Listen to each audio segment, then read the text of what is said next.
اور اس کے نمائندوں کو یہ حق دیں کہ وہ پالیسیز جو ریاستیں بناتی رہی ہیں اور جو بیک فائر کرتی رہی ہیں، نیا رجحان آئے، اسمبلیز اور پارلیمان کے ذریعے ہم توبہ کریں، اور اس توبہ طائب کے بعد ہم پھر اپنی اگلی پالیسی کا اعلان کریں کہ ہم اس خطے میں چاہتے کیا ہیں۔ تو میں کہنا یہ چاہ رہا ہوں کہ اس خطے میں جو پالیسیز وار آن ٹیرر کے حوالے سے ہیں، دہشت گردی کے حوالے سے ہیں، وہ سویلین حکومتوں نے نہیں بنائی، وہ ہماری ریاستیں بناتی ہیں۔ اگر ریاست سمجھتی ہے کہ وہ پچھلی پالیسیز غلط تھی تو پھر اس پالیسی کے لیے وہ ان جگہوں پہ جائے جہاں پہ پارلیمان ہے، لوگوں کی نمائندگی ہے، ان لوگوں کے پاس جائیں جو ابھی تک مرتے رہے ہیں، 80,000 لوگ مرے ہیں، ان سے معافی مانگے اور ایک نیا علائی عمل اختیار کرے تاکہ ہم نئے پاکستان کا خواب دیکھ سکیں۔ سر DGI جنرل سمیع کو 14 سال قید ہوئی، ریاست نے تو اپنی ذمہ داری پوری کر لی، اب آپ کیا سمجھتے ہو جتنے بھی اس کے ساتھ جتنے بھی گڑھ جوڑ تھے فیض حمید کے ساتھ، عمران خان وغیرہ وغیرہ، کیا ان کو بھی سزا ہونی چاہیے؟ آپ اس سزا کو کیسے دیکھتے ہیں؟ دیکھیں، میرے خیال میں فیض حمید کو سنگل آؤٹ کیا گیا ہے، ایک اسکیپ بورڈ بنایا گیا ہے۔ ایک طرف تو میں اس پہ خوش ہوں کہ اس کی جو سزا ہے وہ بالکل وہ اسی قابل تھا، لیکن دوسری طرف اس کا جو ادارہ ہے اس کی یہ پالیسی تھی، یہ فیض حمید کی پالیسی نہیں تھی، اس میں باجوہ صاحب بھی تھے، اور میرے خیال میں اگر عمران خان پہ کوئی مقدمہ چلانا چاہیے تو وہ یہ چلانا چاہیے کہ اس کے وزیر اعظم کے ہوتے ہوئے یہ سارے کام فیض حمید اس کا دوست ہوتے ہوئے کر رہا تھا اور اس کا ماتحت کرتے ہوئے کر رہا تھا، اور اس سے بھی زیادہ یہ مسئلہ فیض حمید کے سیاسی اختیارات کے تجاوز کی بات نہیں ہے کہ اس نے سیاسی امور میں مداخلت کی ہے، اور نہ یہ ٹاپ سٹی کا ہے کہ اس نے زمینیں ہاتھی آئی ہیں۔ اس پہ سب سے بڑا مقدمہ پاکستان کی طرف سے افغانستان میں جو اس نے نیگوسیشن طالبان کے ساتھ کی ہے، اور جتنے 5-6 ہزار جتنے بھی وہ طالبان لایا ہے، اس کے بعد 3-4 سالوں میں پشتون ریجن میں جتنا قتل عام ہوا ہے، یہ سب سے بڑا مقدمہ ہے جس پہ ریاست نہیں آ رہی۔ وجہ یہ ہے کہ ریاست چونکہ اپنی جیو پولیٹیکل ڈیزائن برقرار رکھنا چاہتی ہے، پالیسی نہیں بدلنا چاہتی، تو فیض حمید کا وہ کام جو اس نے پشاور کے کور کمانڈر کی حیثیت سے کیا ہے وہ سب سے زیادہ اہمیت کا حامل ہے، کیونکہ اسی بنیاد پر پاکستان اور افغانستان اب اس وقت جو ہے نا فیس ٹو فیس ہیں۔ تو اگر فیض حمید، جنرل باجوہ اور عمران خان کی جواب طلبی بنتی ہے تو پھر وہ اس ڈیسیجن پہ بنتی ہے کہ اس نے پشتون علاقے کو میدان کارزار بنایا۔ وہ طالبان جو ڈیفیٹ ہو چکے تھے، جس کو یہ TTP کہتے ہیں، اور افغانستان میں اگر تھے بھی تو بجائے یہ کہ ان کے مقابلے میں اپنے لوگوں کی رائے لیتا یا ان کو سٹرونگ کرتا، ان کو یہ دوبارہ لے کے آئے ہیں، مضبوط کیا ہے۔ یہاں 3-4 سالوں میں قتل عام ہوا ہے، ریاست کا جو عام عوام کا جو اعتماد تھا اس کو ٹھیس پہنچی ہے۔ اب پاکستان کے ایک صوبے میں جنگ جاری ہے، تو اس کی ذمہ داری نہ ہم کسی وزیر اعلیٰ پر ڈال سکتے ہیں، کیونکہ وہ تو شاید اس وقت بچہ تھا جب یہ پالیسیز ہو رہی تھی، نہ ہم یہ کہہ سکتے ہیں کہ وہ کوئی اسمگلر تھا، کیونکہ اسمگلروں کی سرپرستی 1980 سے اس ریجن میں ریاستوں کے امبریلا کے نیچے جاری ہے، اس پہ کوئی قطع نہیں ہے۔ اگر ہے اور ابھی رہی ہے تو پھر جس طرح جو ہے نا سہیل افریدی صاحب پہ الزام لگایا جا رہا ہے، تو 1980 سے پھر ریاستوں نے جن لوگوں کی آبیاری کی ہے، اسمگلنگ کے ذریعے پروجیکٹ فنڈ کیے ہیں، اب تک پھر پورا، اور یہ پھر عدالت کے ذریعے ہونا چاہیے، یہ کسی کی وردی میں کھڑے ہو کر الزام لگانے سے بات نہیں ہوتی۔ سر آج 5th جنریشن کا وار ہے، ہندوستان سے تھریٹ سے، افغانستان سے تھریٹ سے۔ فوجی ترجمان نے یہ بھی ریمارکس دیا تھا کہ PTI کی سوشل میڈیا بیانیہ بناتا ہے، پھر افغانستان میڈیا کے ذریعے اور ہندوستان میڈیا کے ذریعے پھر پروپیگنڈا کرتے ہیں۔ ماسٹر مائنڈ سیٹ بیٹھا ہوئے باہر، پاکستان کے باہر، اور اس کا تعلق PTI سے ہے۔ اور عمران خان کا جو سوشل اکاؤنٹ ہے، ٹویٹر، فیس بک اکاؤنٹ، یہ باہر ملکوں سے چلایا جاتا ہے، اور یہ پاکستان کے خلاف زہریلا پروپیگنڈا اور بیانیہ بناتا ہے۔ کیسے دیکھتے ہیں آپ اس ریمارکس کو؟ دیکھیں، اگر پاکستان کے باہر بھی بیٹھتے ہیں تو وہ پاکستانی ہیں، اور پاکستانی اگر پاکستان کے اندر ایسے پروپیگنڈے کرتے ہیں وہ بھی پاکستانی ہیں۔ تو پھر دشمن کوئی نہیں ہے، دشمن ہم اپنے خود ہیں۔ ہم ایسی پالیسیز کیوں اپناتے ہیں کہ اپنے بچوں کو اپنا دشمن بنا لیں؟ پہلی بات تو یہ ہے۔ دوسرا یہ ہے کہ اگر ریاست سمجھتی ہے، اور دنیا کے ہر کونے میں ہو رہا ہے، جو ایک فرد اپنی انفرادی حیثیت میں اگر کوئی ٹویٹر کا اکاؤنٹ چلا رہا ہے، فیس بک چلا رہا ہے، یہ دشمن نہیں ہوتا۔ دشمن وہ ہوتا ہے کہ جو اگر نیشنل سیکیورٹی کے خلاف ہو تو پھر تو کیوں نیشنل سیکیورٹی بنتا ہے غدار۔ نیشنل سیکیورٹی پہ کرٹیسزم کیوں نہیں ہو سکتا؟ یہ کیا کوئی خدا سے نیچے اترے ہوئے لوگ ہیں کہ ان پہ کرٹیسزم نہیں ہو سکتا؟ کرٹیسزم کرنا ہر شہری کا حق ہے۔ آئین، قانون آپ کو یہ حق دیتا ہے۔ جب تک آپ قانون کو ہاتھ میں اس طرح نہیں لیتے کہ آپ کرائم نہیں کرتے, آپ کسی کو مارتے نہیں ہیں, آپ کسی کے خلاف تشدد نہیں کرتے. ہر شخص کو پروٹیسٹ کرنے کا حق ہے, جس طرح کہ ریاست کو یہ حق ہے کہ وہ آئین اور قانون کے ذریعے اس کے خلاف کارروائی کرے, نہ کہ ویگو ڈالے بھیجے, نہ کہ جو ہے نا اس کو پولیٹیسائز کرے, نہ کہ ہر اچھی کہی ہوئی انصاف پسند بات کو انڈیا سے ملائے, نہ کہ ہر ریزسٹنس کو, ہر پروٹیسٹ کو عمران خانی سیاست کہہ کر اس کو ریجیکٹ کرے. میرے خیال میں ریاستوں کو اپنے گریبان میں دیکھنا چاہیے. اگر جمہوریت نہیں ہے ان ریاستوں میں تو اس کا مطلب یہ نہیں کہ جمہوری اقداروں کو بھی کرمنلائز کریں. پروٹیسٹ کرنا ہر شہری کا حق ہے.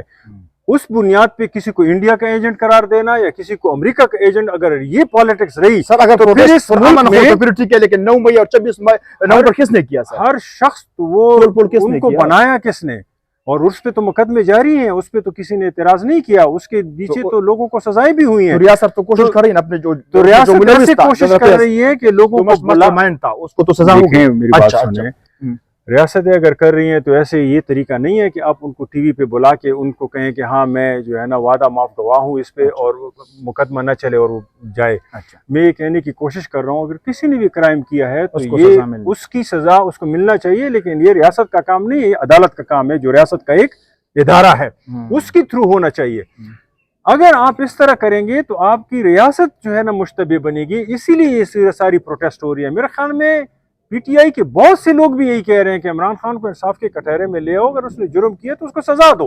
اور اسی طرح عمران خان کے جو لوگ ہیں اگر وہ انہوں نے 9 مئی کا اس طرح سے کیا جس طرح ریاست کہتی ہے تو اس کو انصاف کے کٹہرے میں لایا جائے. انصاف کے کٹہرے میں لایا ہوتا, عدالت نے اس کو جیل بھیجا ہے کیونکہ اس پر الزام تھا کہ اس نے 190 ملین پاؤنڈ کی کرپشن کی, اور وہ ثابت بھی ہوا ہے عدالت میں, اس لیے تو سزا یافتہ ہے. حکومت تو کہہ رہا ہے کہ وہ سزا یافتہ ہے. میں نے عمران خان کی سزا پہ ہم نے بات نہیں کی, ہم نے اس پہ بات کی کہ عمران خان کو اگر آپ نے سزا دی ہے اور عدالت نے دی ہے تو دیٹس اوکے, ٹھیک ہے, لیکن اس کے باوجود اگر آپ اس کو ملنے نہیں دیتے, آپ اس میں کیمرے لگاتے ہیں, آپ اس کے خلاف جو ہے نا وردی میں اٹھ کے آپ پریس کانفرنسز کرتے ہیں, یہ طریقہ نہیں ہے کسی بھی جگہ پر.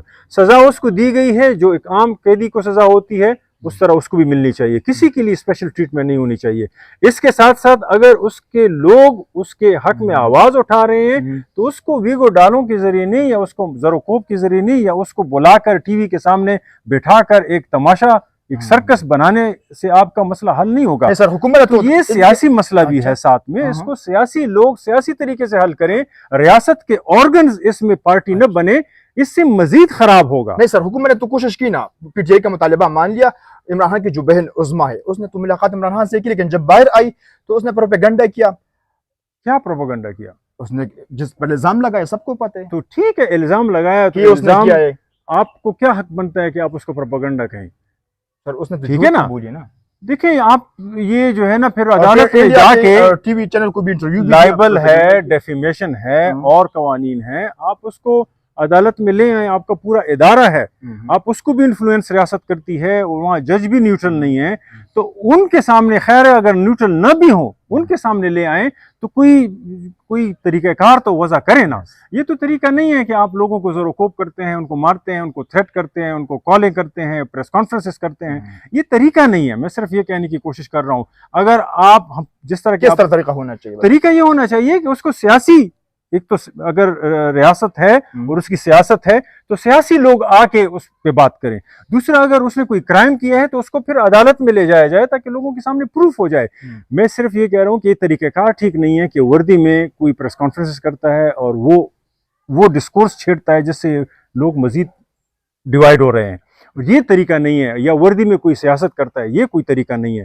سیاسی لوگ ہیں, ہائیبریڈ ریجیم ہیں, وزیر اعظم ہے, وزیر اعلیٰ ہے, پوری اس کی کابینہ ہے. اگر سمجھتے ہیں اپوزیشن ہے, پارلیمنٹ ہے, اگر یہ سمجھتے ہیں یا تو ان کو ختم کر دیں. فوجی ترجمان نے تو کہا کہ میری کوئی خواہش نہیں تھی لیکن مجبور ہوا کہ یہ پروپیگنڈا کر رہے ہیں. آپ کیسی بات کر رہے ہیں, اس کی خواہش نہیں تھی تو اس کو بولنا ہی نہیں چاہیے تھا. پوری پریس کانفرنس اس پہ ہوئی ہے. کیا لوگ سمجھتے نہیں ہیں ان چیزوں کو؟ یہ تو مزید آپ کنٹروورشل کر رہے ہیں نا. میں یہ کہنے کی کوشش کر رہا ہوں کہ یا تو آپ یہ ہائیبریڈ نظام ختم کر کے پوری اتھارٹیرین سلسلہ لے آئیں, ماشاء اللہ, اور کہیں کہ یار ماشاء اللہ کے نیچے جو بھی کر رہا ہے, اب مارشاء اللہ بھی ہے اور ڈیموکریسی بھی ہے ایک طرح سے. تو اس سے دو قسم کے نظام یہ ریاست برداشت نہیں کر سکتی. آپ ہمیں بتائیں کہ اگر ہائیبرڈ رجیم کے نیچے وزیر اعلیٰ ہے اور وزیر اعظم ہے تو پھر ان کا حق ہے کہ وہ یہ الزام لگائیں، نہ کہ ریاست کے کسی آرگن کا حق ہے کہ وہ سیاسی لوگوں پہ الزام لگائے. بات سمپل ہے.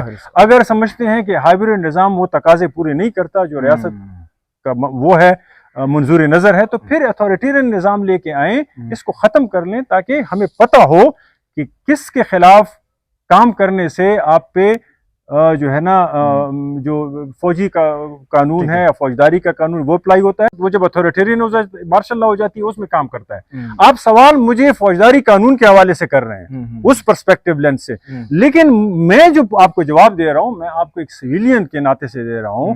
ایک ہائیبرڈ رجیم کے نیچے جو یہاں پہ اگر کوئی ڈیموکریسی ہے اس پہ اگر وزیر اعلیٰ ہے، وزیر اعظم ہے، تو میں سویلین پرسپیکٹو سے بات کر رہا ہوں کہ طریقہ. آخری سوال ہے سر، سہیل اپریدی وزیر اعلیٰ خیبر پختونخوا 10 بار پٹیالہ جیل گیا لیکن عمران خان سے ملاقات نہیں ہوئی. آپ کیا سمجھتے ہیں؟ جگہ جگہ پی ٹی آئی والے جلسے کر رہے ہیں، پشاور میں ہوا، اب کوات میں جلسہ ہوا. سر آپ کیا سمجھتے ہیں، کیا یہ ذریعہ عمران خان کو رہا کرنے کے لیے یا مفاہمت یا مذاکرات؟ کیا مستقبل دیکھتے ہیں آپ پی ٹی میں آئی تو جو پی ٹی آئی بھی کر رہی ہے وہ ایک صوبے کو مورچہ بنائے ہوئے ہے اور اس کے پورے ریسورسز جو ہیں وہ ریاست کے ضد کے طور پہ استعمال کر رہی ہے. اس سے پشتونوں کا اور پشتون میرا مطلب ہے سارے خیبر پختونخوا کے لوگوں کا نقصان ہو رہا ہے اور ان کے ٹیکس پیئر کے پیسے جو ہیں وہ غلط کاموں میں جا رہے ہیں. نہیں ہونا چاہیے، قطعاً نہیں ہونا چاہیے. دوسری طرف اگر یہ میں عام شخص کے حوالے سے بات کروں، اگر آپ پی ٹی آئی سے پوچھیں وہ کہہ رہے ہیں ہماری ساری سیاست ہی عمران خان کے ارد گرد ہے، ہمیں لوگوں نے ووٹ ہی اسی کے لیے دیا ہوا ہے. اور اگر آپ سوچیں تو لوگوں نے تو ووٹ اس کو دیا ہے، تو پھر میں کون ہوتا ہوں، آپ کون ہوتے ہیں اس چیز کو کرٹیسائز کرنے کے کہ جس کے لیے پوری پی ٹی آئی کوشش کر رہی ہے. اگلے الیکشن میں لوگ ان کو ووٹ نہ دیں اگر وہ چاہتے ہیں کہ ان کا ریسورسز عمران خان پہ نہ لگیں. میری بھی خواہش ہے کہ لوگ ان کو ووٹ نہ دیں. آپ کی بھی شاید خواہش ہوگی کہ ہمارے صوبے کے ریسورسز غلط کاموں کے لیے استعمال نہ ہوں، لیکن یہ لوگوں پہ ہم چھوڑ دیتے ہیں کہ وہ اگلے الیکشن میں عمران خان کو ووٹ دیتے ہیں یا نہیں. اگر وہ دیتے ہیں تو پھر پی ٹی آئی کا آرگومنٹ ٹھیک ہے کہ صوبے کے سارے ریسورسز عمران خان کی رہائی کے لیے لگیں گے. پھر آپ کو اعتراض نہیں کرنا چاہیے اگر وہ جلسے کرتے ہیں یا وہ 10 بار جاتے ہیں یا 50 بار جاتے ہیں. لوگوں نے مینڈیٹ اسی کے لیے پھر تو کس طرح عمران خان رہا ہو سکتے ہیں؟ میرے خیال میں تو ان چیزوں سے وہ رہا نہیں ہو سکتے. اس کے لیے جو ہے نا بیٹھنا پڑے گا.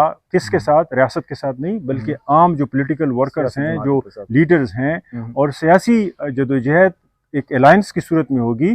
اگر وہ ایک طرف گالیاں دیتے ہیں پولیٹیکل لیڈرز کو، دوسری طرف وہ ریاست کے ساتھ بھی ریزسٹنس کر رہے ہیں، تو ریزسٹنس کامیاب نہیں ہو سکتی کیونکہ اس کا کوئی الائنس نہیں ہے اور ایک پارٹی ہے اس میں وہ یک تنہا ہے. تو یک تنہا وہ اس اسٹرگل میں میرے خیال میں ناکام ہوں.